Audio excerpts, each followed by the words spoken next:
Good afternoon, everybody. 大家好. Welcome to our lecture today.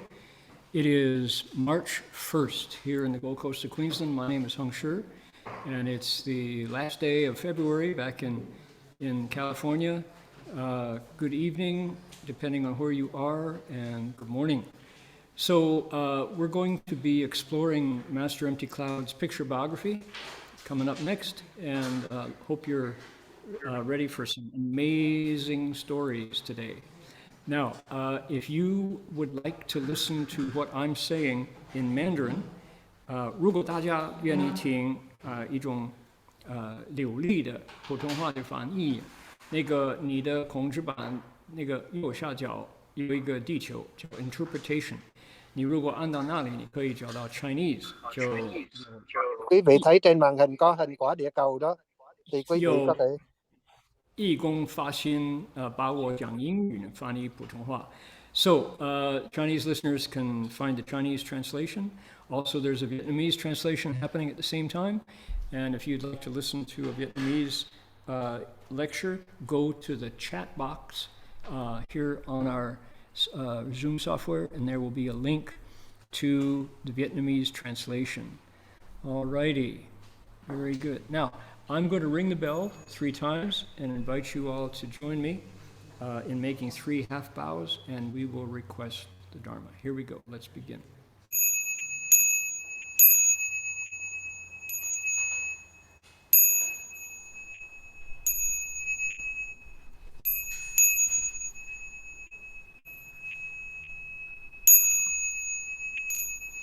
Now, today, Paul is going to request Dharma from Pinole. So, Paul, if you would like to request Dharma, please go ahead and do it now. 恭请大德圣听，为此法会集一切众生，请转妙法轮，教导我们如何了生脱死，离苦得乐。速证无生 Will the Sangha with great virtue out of compassion for the sake of this assembly and all living beings, please turn the wonderful Dharma will to teach us how to live suffering and attain bliss and end birth and death, and quickly realize non-birth. Namo tassa bhagavato arahato samma sambuddhassa. Namo tassa bhagavato arahato samma sambuddhassa. Homage to the blessed, noble, and perfectly enlightened one. Homage to the blessed, noble, and perfectly enlightened one. Namo sadanto suchedoye alahadi samya samputoshe. Namo satanto suchedoye alahati samyao samputoshe. 无上甚深微妙法，百千万劫难遭遇。我今见闻得受持，愿解如来真实义。Supreme and wondrous Dharma, subtle and profound, rarely is encountered, even in billions of eons. But now we see and hear it and accept it reverently. May we truly understand the Buddha's actual meaning. Okay, Paul, appreciate the Dharma request. Thank you so much. I'd be happy to accept and tell these stories today. We respectfully acknowledge the Kombu-Meri people of the Ugambi language region as traditional storytellers and custodians of the land where the monastery is located. We pay our respects to their elders past, present, and emerging, and to all First Nations people whose sovereignty was never ceded. 就说我们恭敬地承认与冈贝语族的空布玛利人是我们寺院所在地的传统叙事者和守护人。我们向过去、现在和未来的长者们致敬，并且向所有从来没有放弃主权的第一民族的原住民致敬。Okay, by golly, we're moving right along here. We got the bell song ready. Here we go. bell sound wide resounds throughout 100 million worlds. The Buddha's law is heard and spread all throughout the triple world. The wondrous sounds that everywhere fill the Dharma realm with peace. May those who hear it gain the strength to follow in faith the Buddha's path. 众生传3000劫内，佛法养万亿国中，共训其法界和平，利益报贪恼后的。Okay, that's about as much as a prayer as we do, just a traditional kind of thought of prayer. Now, sometimes when I prepare, let's see. First of all, I'd like to say hello. We have friends listening in from everywhere. I've stopped naming where we're from because when I skip over one, people's feelings get hurt. And since I don't have enough information to include everybody, I think easier just to say the entire world is here. Glad you have joined. Thank you, especially to our old friends who I see who never miss a lecture. So much appreciate your being here. Okay, excellent. We're about half and half on the Western Hemisphere and here in Asia, so that's a good thing. Now, as I prepare my lecture, I look at what's available, what stories are coming up, and I've determined we're now more than halfway through Master Empty Cloud's biography. His pilgrimage is finished. He's already enlightened. He's gone through all these trials. He's toured on foot through Buddhist Asia, including Tibet and Myanmar, Burma, and all over China now. And I'm going to, at this point, I'm going to slow down and add more color to the situations that he finds himself in, because we're now into the 20th century. It's 1900. And there's the changes happening in China, politically, socially, internationally, culturally, are coming very fast. And they transformed China from what was called Yazhou Bingfu, the sick man of Asia, into a truly a world leading power, economically, culturally, socially. So these are huge transformational moments. And Master Empty Cloud was a witness to it and actually an actor. His life exerted a peaceful presence on international affairs in China and worldwide. So I'm going to be giving a little more cultural, putting him in the context of the times, a little more than simply telling a Buddhist story. So that's, I hope folks are okay with that. Let's see. We've got, okay, there we go. Dandy. All right. So let's start right out. And there's, not that. That's, I want to see, oh, by the way, a monk's handwriting before I learned calligraphy. I want to remind everybody to don't forget your calligraphy books tomorrow. Here is what my handwriting looked like before, that caused Master Hua to criticize my handwriting.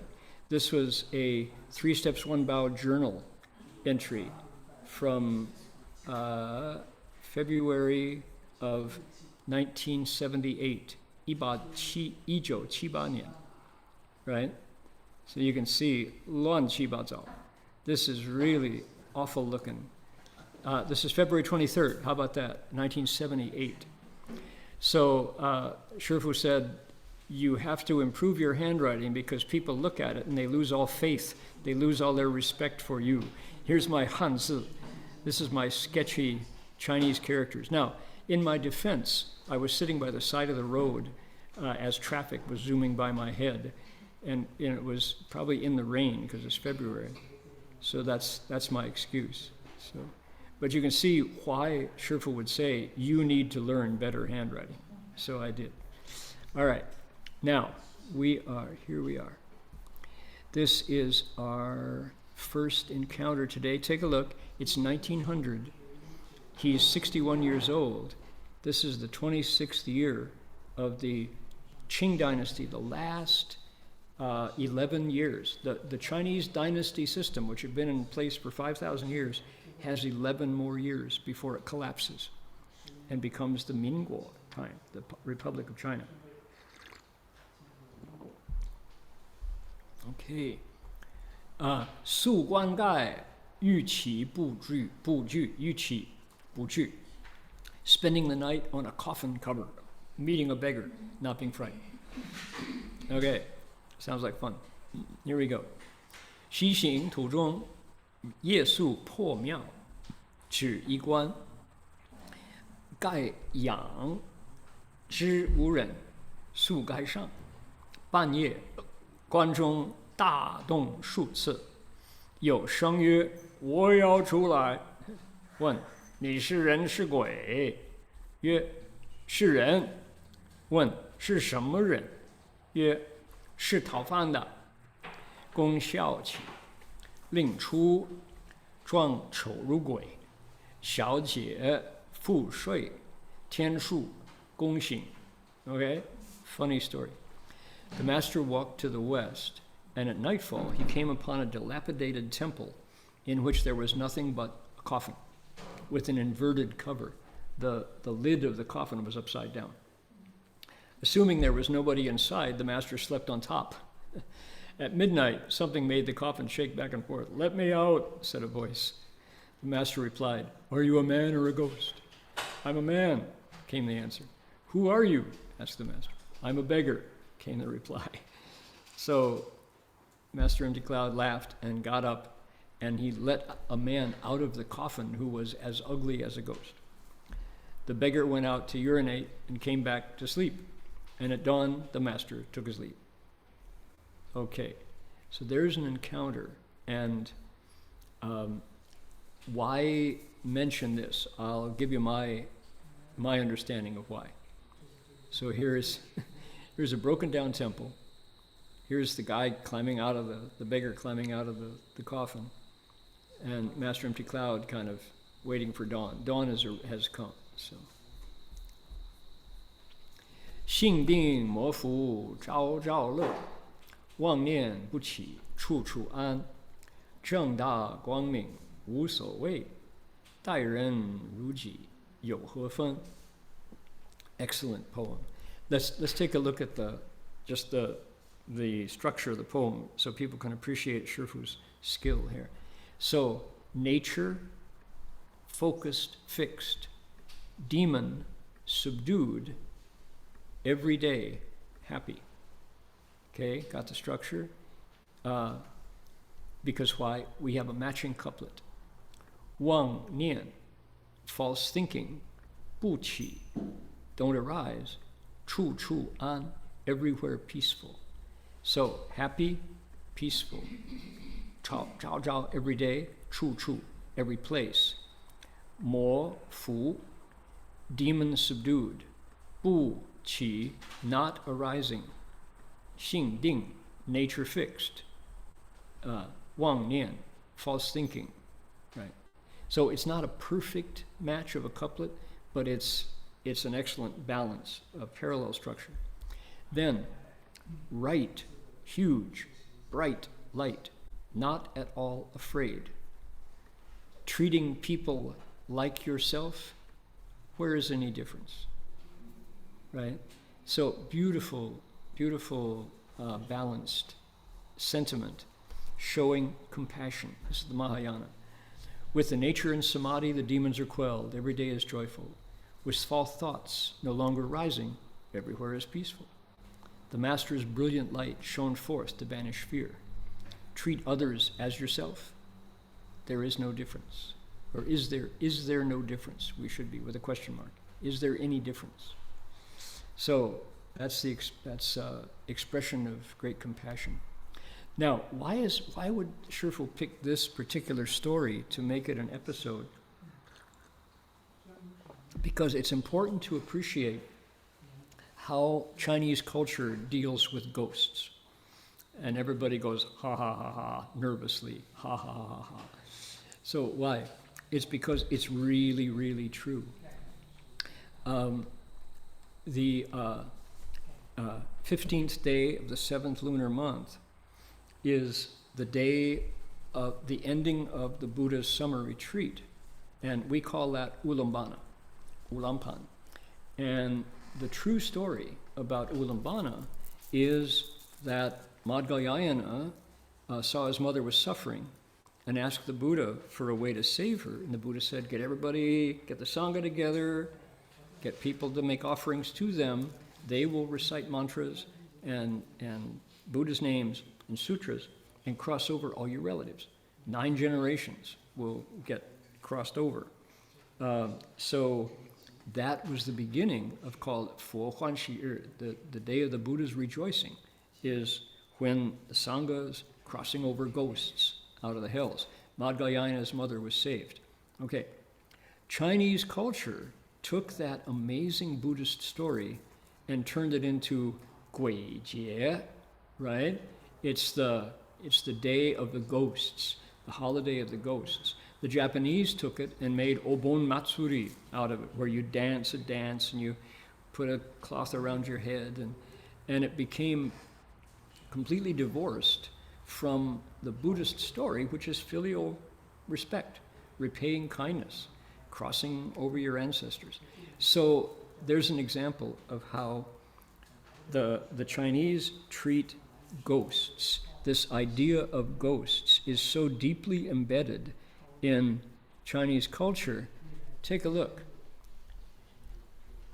Here's the word gui, ghost. Wine ghost is an alcoholic, jiu gui. Smoke ghost, yan gui, heavy smoker, chain smoker. Du gui, gambling addict, compulsive gambler, is a gambling ghost. Si gui, lecher, pervert, somebody who is a ghost about beauty. Lang gui, lazy bones, lazy person, right? Dan xiao gui, coward, small, somebody with this, dan is gallbladder, small gallbladder ghost is a coward. Chan gui, glutton, somebody who stuffs their face. Ji ling gui, clever person, quick-witted individual, right? Smarty pants. Dao dan gui, mischief maker, troublemaker. Tao qi gui, naughty child, playful troublemaker, somebody who's always trying to get into trouble. Ku gui, crybaby. Xiao gui, rascal, brat. Dao mei gui, unlucky person, somebody who's just always had bad luck. Lin si gui, miser, stingy person. Shou cai gui, money hoarder, somebody obsessed with wealth, right? Money bags. Sha gui, silly person. Yin gui, ghostly spirit. This is a scary one, right? Actual gui. Chou gui, ugly person. This can be a humorous insult, but it can also just mean somebody who's really, really ugly. Feng gui, madman, crazy person. Si gui. So dead ghost, meaning that's a kind of an affectionate name for your friend. Dead ghost. Okay, so look at these important, like in English, we've got a fool, we've got a miser, we've got a brat, we've got a crybaby, we got a troublemaker, we got a savvy character, a glutton, a coward, a lazy bones, a lecher, a gambler, a smoker, a drunkard, all with the word gui at the end. So Chinese, you can have very sophisticated, very intellectual Chinese professor, and if you mention that you've seen a ghost, he'll tremble. He turns into a kid seeing a horror movie. It is so pervasive in Chinese culture. Casper the Friendly Ghost never happened in China. Remember growing up, Casper the Friendly Ghost, the friendliest ghost you know. The grown-ups might run from him in fright, but the children all love him so, right? So in the West, ghosts were like Walt Disney cartoon characters. They were lovable and all.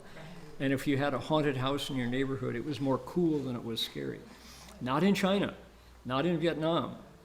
Ghosts are no fun, right? So it's interesting. So here we have, so why bring that up? Master Empty Cloud is, what is he doing? He is walking through China. He's up in Shandong province, and he's walking along, and night falls, and he's a monk.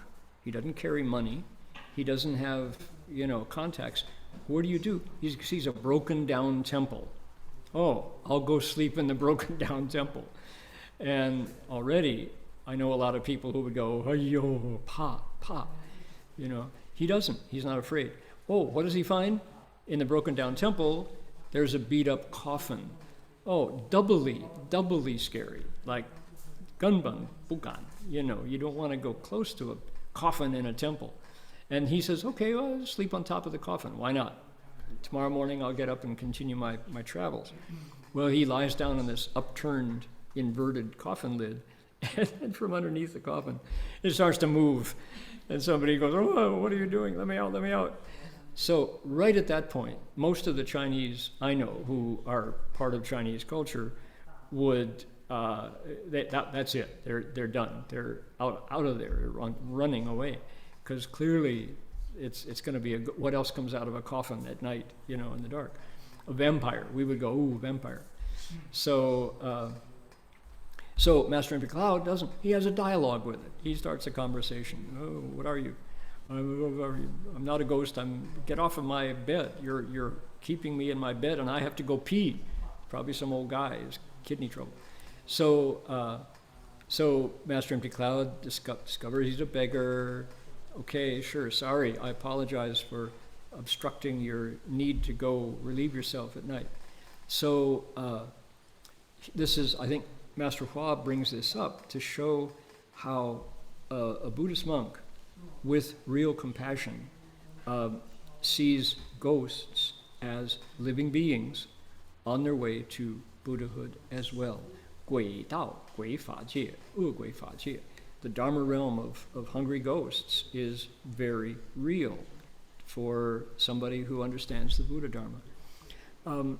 Master Hua described the realm of ghosts as bureaucratic and as layered as the realm of humans.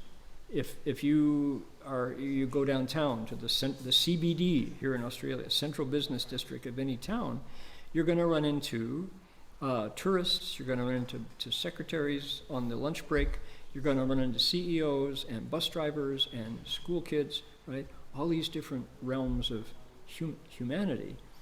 Master Hua described the realm of ghosts as the same mixed up quality. There are ghost soldiers, there are ghost bosses, there are ghost slaves, there are ghosts that are bound to evil smells, there are ghosts that haunt flowers, There's all of these different categories of ghosts, never mind the notion that when we leave our body at death, before we reincarnate, what travels? Well, you'd say the Zhongyin Shen, there's these names for it, the intermediate skanda body, it's a ghost. So we, in our bodies, are not ghosts. Once we leave them, if we haven't been reborn yet, there you are, So now, do I know that myself? Do I remember when I was outside of my body in last life? No, I don't. But the people who have their eyes open say this is indeed our state. So a Buddhist has a very different perspective on the realm of ghosts, especially hungry ghosts who are really, really suffering. So this is maybe a reason why we have Master Empty Cloud not afraid as he is awakened by a beggar who has to get out and relieve himself in the night in a broken down temple. Okay, there's story number one. Oh my goodness. So all of you storytellers, eat your heart out. I know you wish you had incredible material like this, stories to tell. Too good, too good. Okay, continuing down the road. 不康庄风鬼兵附近，兵附近，兵let's see, 鬼兵附近. That's the right tone there. Here we go.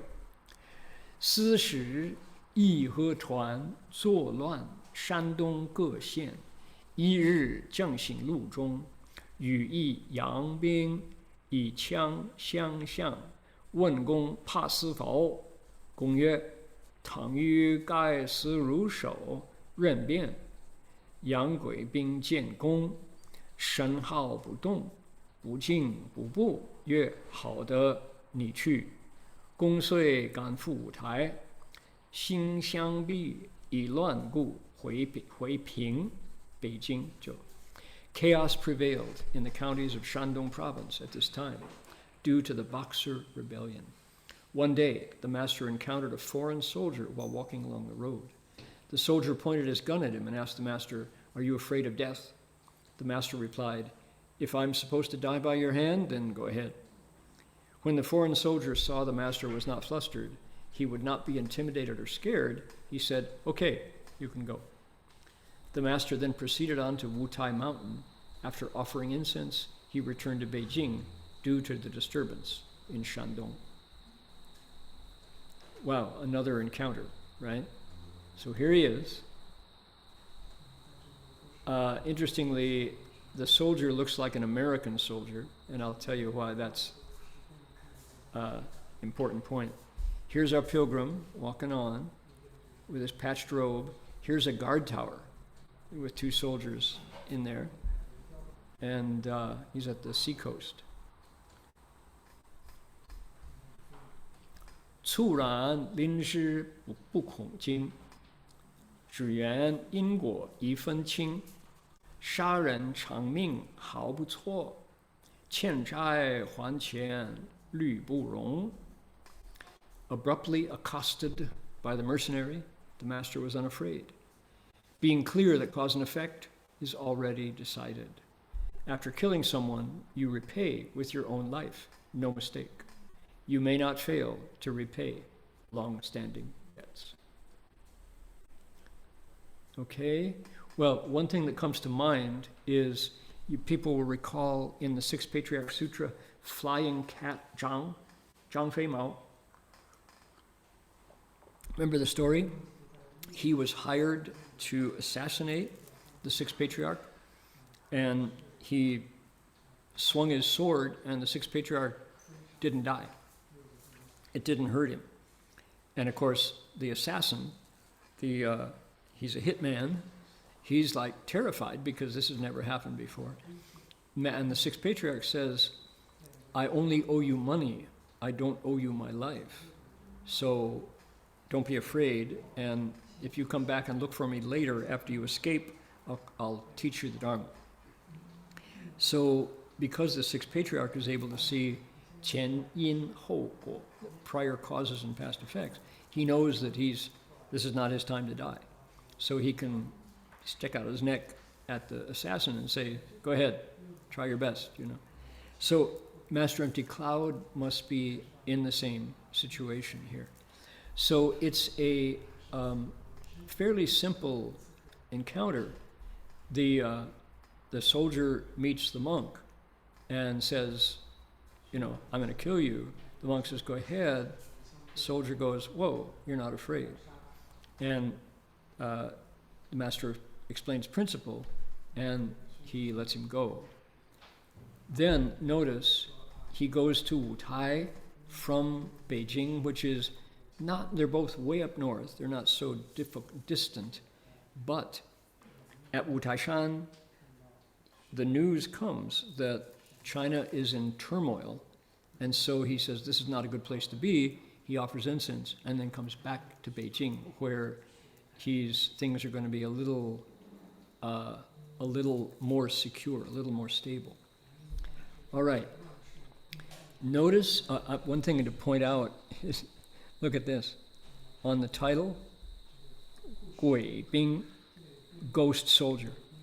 Again, here is ghost used as a term of reproach, I guess. to call him Yang Gui Bing, right? A foreign ghost soldier. Yang Gui, it's a foreign ghost. There you go. So I've been called Yang Gui into my face multiple times, a ghost foreigner.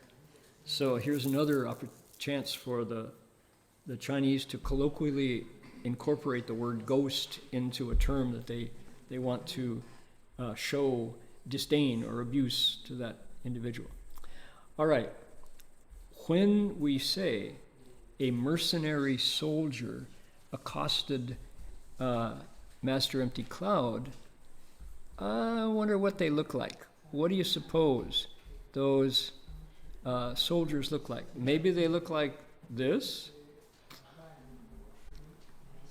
Maybe they look like this in the Forbidden City of Beijing. Maybe they look like this. Take a look. These are the foreign soldiers who invaded or were set loose in China during the Boxer Rebellion. 8 different countries. This one's obviously India, isn't it? Look at these characters. Look at his hat. Italian, absolutely Italian. No doubt about it. Japan, Italy, I was going to say U.S. This is probably U.S. Here's Germany. See the Kaiser hat, Kaiser helmet? India.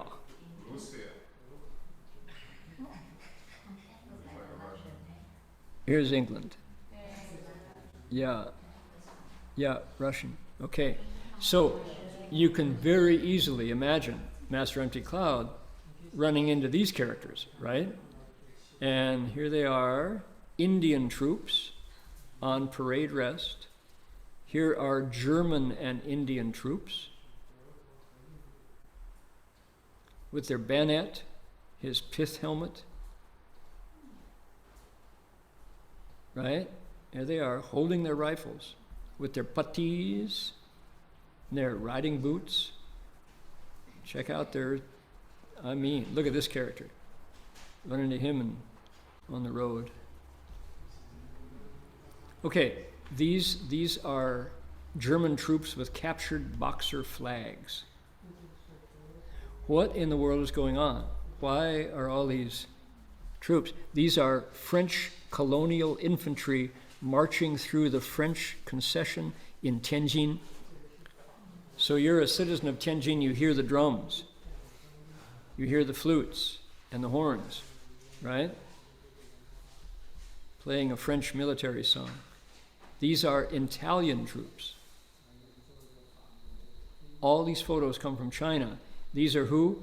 Japanese Marines who defended the Legation Council in Beijing.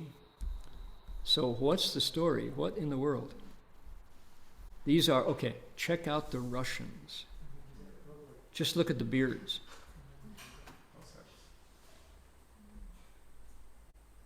Look at this guy. Cossacks. And they've got their little Chinese mascot. Yeah, these guys are brutal. They have successfully, the Russian Revolution has not happened yet. It's got 1917. So these are the ones who overthrew the Tsar. Look at this guy. Yeah. So, poor China, these are 3 American soldiers. They look like cowboys. This guy could have come right from the gold rush, right? So what's going on? So the story goes that in Shandong province, China was in difficulty because of the Qing dynasty were Manchurians, and they invaded and overthrew the Ming, which were Han Chinese. So the Manchus, there was already unrest, and there were rebellious groups, rebellious elements that resented the fact that the Manchus were ruling China. So there's already a source of trouble. And that internal civil war is what weakened China. The Opium War had already come and gone. The British forced the Chinese to use opium for their own profit, for the profit of the British who were selling it. And so China was already weakened again in a war. The Japanese had invaded China, and the Chinese, the faithful, patriotic Chinese hated that. So China was in big trouble in terms of finding its identity into the 20th century. In Shandong, peasants, particularly not army, and certainly not intelligentsia, but ordinary farmers arose and studied Taoist martial arts, learned mantras, and said, we are going to overthrow the Japanese, the foreigners, and the Christians. So we're going to create the Yihe Tuan, the movement of the righteous fist, right? The righteous harmonious fist, the boxers. So the boxers are known as the Yihe Tuan. And they believed that if they recited their mantras and swung their swords and held on to their flags, bullets couldn't kill them. Swords couldn't hurt them. So around China, starting in Shandong in particular, churches were burned, foreigners were assassinated. There was a lot of bloodshed by these individuals. Take a look at who we're talking about.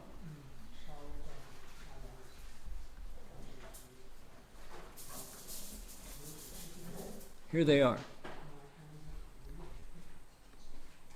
These are the peasants. They've got special mantras printed on their clothing, feeling that this will protect them from 20th century war, bullets and such. Here is a soldier with a boxer soldier. So this may be exactly the kind of thing that Master Empty Cloud saw, right? There's a British soldier. The Boxer Rebellion, you can see what happened as a result, was mass retaliation from whom? Now, these are Yihe Tuan marching through Beijing. These are illiterate peasants who have a deep belief in the power of their faith to rid China of foreigners, particularly Japanese invaders, and Christians.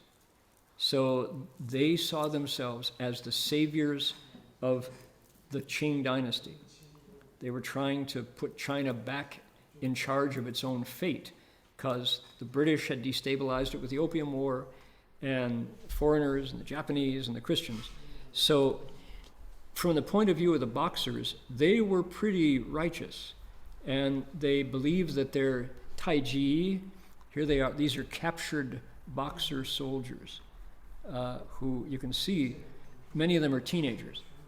And they were they didn't have jobs. They'd, come from the farm to the cities and joined this patriotic movement called the Yihe Tuan. So now, who was there to respond? Well, the Empress, Cixi Taihou.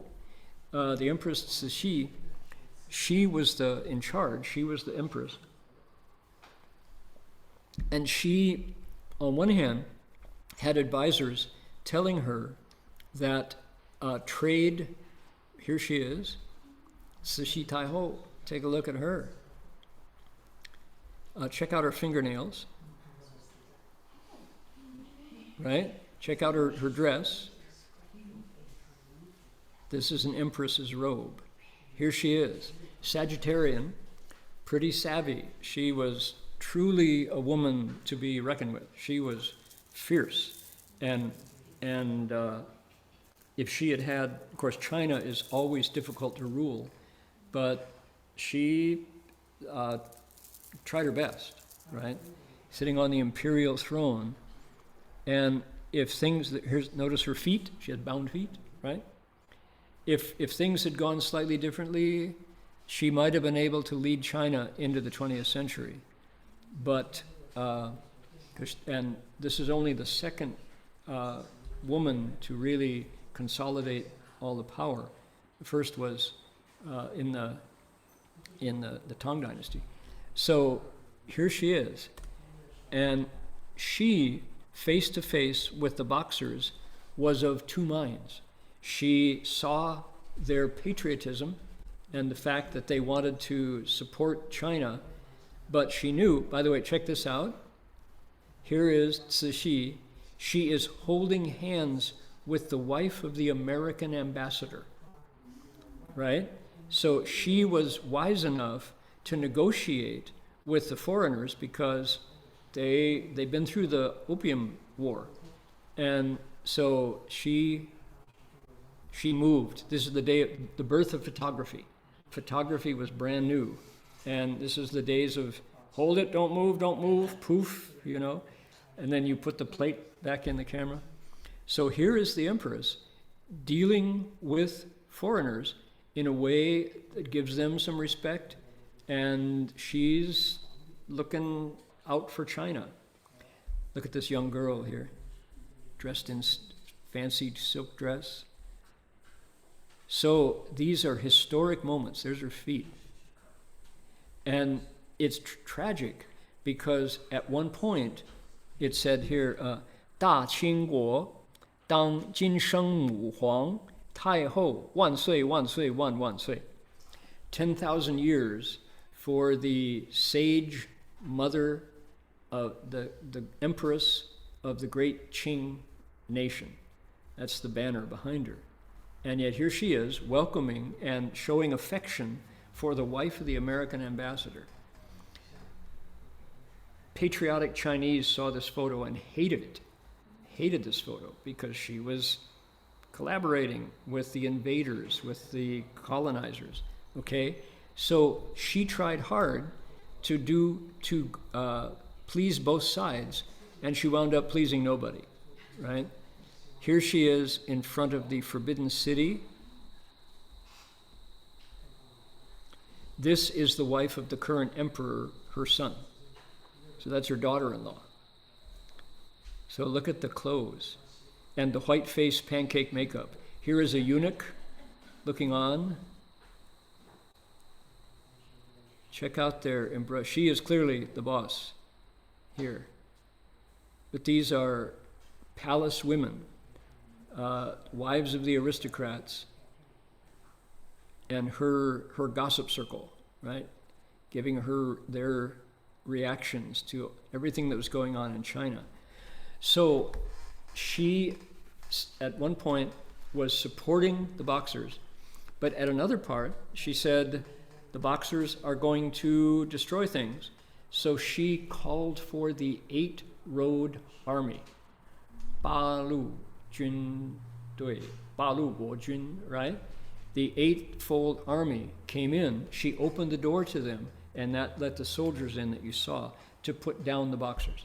Okay, who were they? If you were one of the American, German, French, Italian soldiers coming in, Indian soldiers, these were the guys that you fought. Ooh, right? These are Boxer soldiers trying to keep China on track. Now, the problem is that once you invite in, check out the Boxers. Here they are. Look at their ages. These could be your brother, these could be your nephew, could be your son, right? So this, the caption here says, are these militants your enemy or are they patriots? Patriots. Are these rebels or are they patriots? So, right? Now, they came up against, so the story continues, they came up against the military might of 8 different nations, whom the Empress, flipping her original decision, called in to fight the Boxers, to suppress the rebellion. And they brought in, of course, their 20th century military force, their weapons and all. And even so, there was a classic moment when the Boxers entered Beijing, and all of the Christian, 2,000 Chinese Christian believers and something like 300 foreigners were surrounded in what was called the legation, which is a corner of Beijing that was about a mile long, that was behind a wall. And the Boxers made a siege. They besieged this fortification in the center of Beijing for 55 days and came very, very close to wiping out, to completely murdering all of the survivors of this attack inside the fortification called the legation, the foreign legation. So it was so close. The foreigners inside included Americans and Japanese and Germans and French and Italians, lots of Chinese Christians who were just terrified because they were going to be wiped out by the Boxers, women and children, missionaries, all kinds of people inside. So inside the fortification, they gave a different gate to different nationalities. So they gave the Japanese Marines that we saw one gate. The Americans were building fortifications, and the Germans were in charge of another gate and another part of the enclosure. So it was called the Siege of the Legation, the Beijing Legation fortification. 55 days, the 8 nation armies came in to save the day at the very last. And there are stories that if the Boxers had been more aggressive to attack a certain gate, they just missed success, and that would have been a complete annihilation of all the forces inside. Well, they didn't, and they lost. Now the problem is that once all these marauding soldiers from 8 different countries were inside China, what did they do? They did what soldiers let go by their commanding officers do always. They raped, they looted, they pillaged, they murdered, they just caused total havoc. Because you call in, you saw all those soldiers, right? You call in these characters, and you set them free, let them go inside of China, and they behaved like soldiers without oversight always do, and just destroyed China. And anyone that they saw, they suspected of being a Boxer, they killed.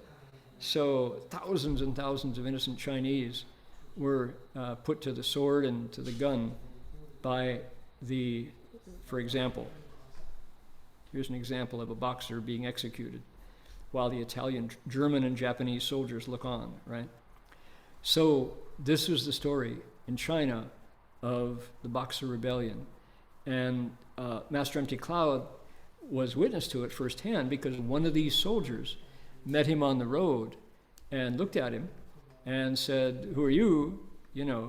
Are you a Boxer?" And they came very close to shooting him. But with his wisdom, he saw that this was not his time to die. And so he said, "Go ahead, fine. You want to kill me? Up to you. If I owe you my life, let's go. Get it on," right? So go ahead, make my day, So the soldier was very impressed with the virtue of Master Empty Cloud, and didn't kill him. But what a moment in China. And to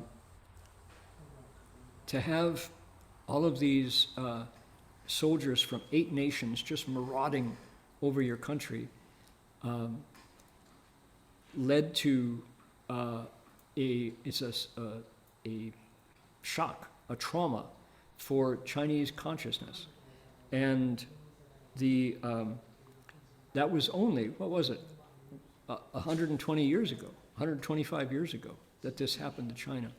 And you can see why current leadership in China is feeling strong, reclaiming their position in the world when China, for hundreds and hundreds and hundreds of years, China was 中国, the central kingdom. And people from the four seas came to make tribute to China because they were the dominant civilization in Asia. And then to go through this trauma of being so far behind in the 20th century, didn't have the weapons, didn't have the organization, didn't have the literacy. Their poor people were boxers who were following the superstition, believing that bullets wouldn't hurt them, And if you learn martial arts and carry your flag and swing your sword, you're safe. Well, machine guns didn't agree. Machine guns wiped them out. So to go from 125 years ago to this position of total dominance by the West, and then seeing what the West does when it comes to China, which is murder and pillage and destroy, this was a big shock, a major, major shock for Chinese national awareness. And this was truly the pit. This was the nadir. This is the bottom. It's hard to fall further from any sense of national pride. And so now, as China is economically leading the world and putting astronauts on the moon and coming up with their own AI and their own electric vehicles that just dominate, you can see why a little bit of that recovering that national pride is really important for a new China. And so I won't talk further about that, how one country can replace another as the leading country in the world. But let's bring it back to this the situation here with Master Empty Cloud. So you can see we've heard stories about how his virtue was a real thing. We're going to find stories further down the road of as China continued into civil war all the way up to 1949. So this is 1900. So for the next 50 years, China is going to be in chaos until Mao Zedong leads the communists to victory in the Civil War. And between now and then, it's just warlords, different groups of armed men competing with each other for control of China. And one of the things that is constant through this whole experience is the stability of the Buddhist Sangha, with leaders like Master Empty Cloud, who commanded respect of beggars in temples at night, climbing out of coffins, to foreign soldiers in uniform with guns, ready to shoot, thinking this might be a boxer. Maybe I'm within my rights to shoot this guy. Instead, when they meet him, they see who he is, and they, to a person, respect him and say, I have nothing but respect for you. Please pass. You can go. So the point to make here is that in times of chaos, when virtue seems to be old-fashioned, when kindness is not popular, when self-interest and braggadocio and bullying is in front of everyone's eyes, the alternative never goes away, which is kindness and compassion, sympathetic joy, serenity. These qualities of the heart never leave us. It just takes courageous people to depend on those instead of the alternative, to demonstrate to the world how virtue is still virtue needs no apology, It needs no weapon. Virtue needs no uniform. You just show yourself to be based on timeless qualities of the nature. And even wild animals of foreign soldiers, yang, what is it? Yang Gui Bing will be subdued. So in Christianity, we have St. Francis, who was able to subdue animals simply with his virtue, and wild animals. And sure enough, foreign soldiers in China behave like wild animals. Master Empty Cloud's personal virtue was able to subdue them. So, how about that? We've seen the pictures now of what China was like. And right where he was, Shandong, looking at, last week we saw the Temple of Confucius. This is in Shandong. That's where the Boxer Rebellion broke out. So he goes out to Wutaishan, where he's, let's see, 有杂音哈，听不清楚吗？还有 Okay. So he goes to Wutaishan, which is not all that far from Beijing, and discovers that it's not safe, it's not stable. And the precepts that monks and nuns take require us to, when faced with hazardous situations, to not go there, not throw ourselves into places where either by accident or by design the three jewels could come into harm. So he, by the precepts he holds, is required to find a secure place. So he returns to Beijing. We will pick up here next week. Didn't I tell you? These are interesting stories. Meeting a beggar in a coffin at night, and meeting a soldier on the road during the Boxer Rebellion. Master Empty Cloud reminds us what doesn't change, what is eternal and stable, and that's goodness from the heart. So that's our hero, and it's just amazing to be able to share these stories. This was what? This was 125 years ago that this was happening. So are we entering that kind of period again? We'll see. Doesn't matter, does it? If we have our eyes on the virtue of our nature, of our Buddha nature, then doesn't matter what kind of world we find ourselves, we know where north, our compass heading, doesn't change.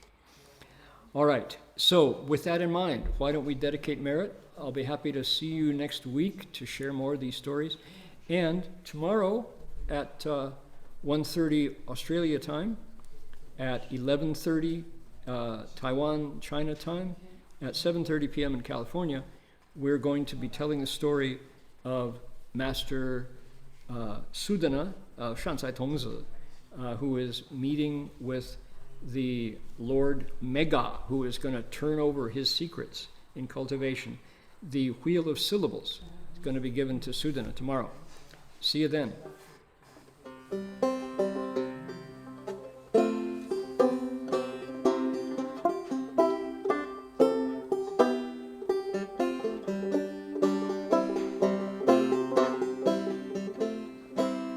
May every living being, our minds as one and radiant with light, share the fruits of peace with hearts of goodness, luminous and bright. If people hear and see how hands and hearts can find in giving unity, may our minds awake to great compassion, wisdom, and to joy. May kindness find reward. May all who sorrow leave their grief and pain. May this boundless light dispel the darkness of our endless night. Because our hearts are one, this world of pain turns into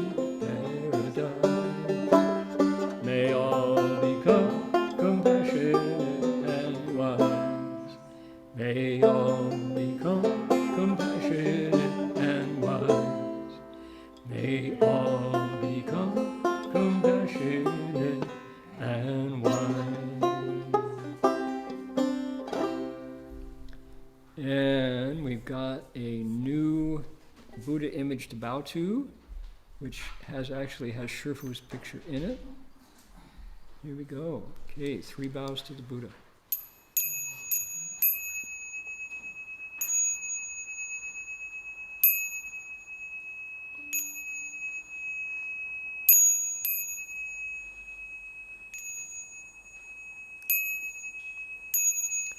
Bow in respect to the Venerable Master.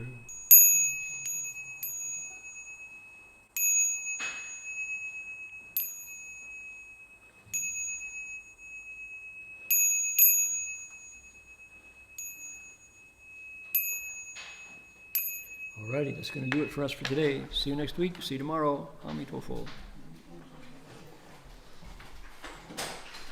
Don't forget your calligraphy books, everybody.